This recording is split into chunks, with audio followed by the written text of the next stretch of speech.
আজানের সময় কুকুর ডাকাডাকি করে কেন? এই বিষয়টা অনেকে জানেন না। তো এই বিষয়টা আপনাদের সাথে দলিলের আলোকে একটু শেয়ার করার চেষ্টা করব যে কুকুর আসলেই আজানের সময় ডাকে কেন? এ বিষয়ে প্রথমে আমরা একটা হাদিস দেখব, যেটা এই সহিহ বুখারীর মধ্যে হাদিসটা উল্লেখ করা হয়েছে। এটা হচ্ছে ফাতহুল বারী। সহিহ বুখারীর হাদিস নাম্বার হচ্ছে ৬০৮ নং হাদিস। হাদিসটি হযরতে আবু হুরায়রা রাদিয়াল্লাহু তাআলা আনহু থেকে বর্ণিত। তিনি বলেন যে আন্না রাসূলুল্লাহ সাল্লাল্লাহু আলাইহি ওয়াসাল্লাম ক্বালা, আল্লাহ রসুল তিনি বলেছেন, ইযা নুদিয়া লিস-সালাতি আদবারা শাইতান ওয়া লাহু দুরাতুন হাত্তা লা ইয়াসমা'a তা'যিনা।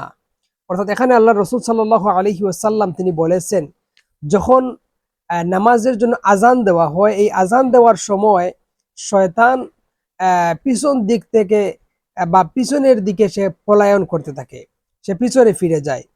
ওয়ালাহু দুরাতুন, এমনকি সে এই কি করে বায়ু ছাড়তে ছাড়তে চলে যায়। কেন চলে যায়? যেন লা ইয়াসমা, সে যেন আজানটা না শুনে। এই হিসেবে শয়তান কি করে পলায়ন করতে শুরু করে, বায়ু ছাড়তে ছাড়তে সে পালিয়ে যায়। এখন আসেন আরেকটা হাদিস আমরা দেখব। এটা হচ্ছে ইমাম বুখারীর আদাবুল মুফরাদ। এখানে হাদিসটা উল্লেখ করা হয়েছে। হাদিস নাম্বার হচ্ছে 1235 নং হাদিস। হাদিসটি হযরত জাবির রাদিয়াল্লাহু তাআলা আনহু থেকে বর্ণিত।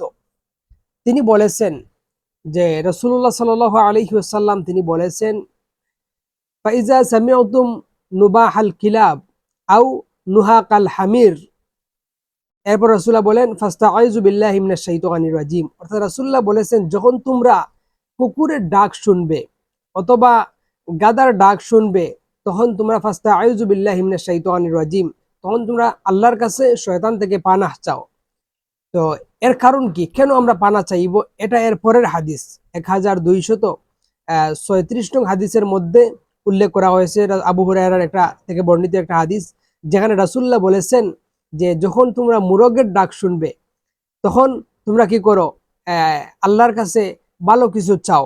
কেননা ফাইন্নাহা রাআত মালাকান, কেননা ওই সময় মুরুকরা কি করে যে ফেরেশতাদেরকে দেখতে পায়। এরপর রাসূলুল্লাহ বলেছেন, যখন তোমরা গাধার ডাক শুনবে, তখন তোমরা আল্লাহর কাছে পানাহ চাও। কেন পানাহ চাইবো? কেননা ওই সময় ফাইন্নাহা রাআত শাইতানান, কেননা ওই সময়ে কুকুর বা গাধা যেগুলো আছে, এগুলো শয়তানকে ওই সময় দেখতে পায়। এই হিসেবে তোমরা শয়তান থেকে তখন পানা চাও, কারণ শয়তান তোমাদের কাছে আছে। তো এই যে দুই হাদিস, এই দুই হাদিস থেকে সমন্বয় হলো এটাই, যে যখন আজান হয় তখন শয়তান পলায়ন করতে শুরু করে, পালিয়ে যায়। তখনই কুকুর তখন এটা দেখতে পায়, আর এটা দেখার পর তখন কুকুর কি করে, গেউ গেউ শব্দ ডাকাডাকি করতে শুরু করে। তো তখন রাসূলুল্লাহ বলেন যে তখন তোমরা কি করো? আল্লাহর কাছে পানা চাও।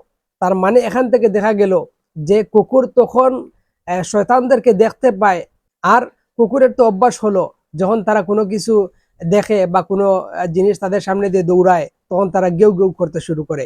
এটা কুকুরের অভ্যাস। সেহেতু কুকুর তখনই শয়তানদেরকে দেখে যে তারা পলায়ন করতেছে, পালিয়ে যাচ্ছে, তখন তারা গেউ গেউ শব্দ করে।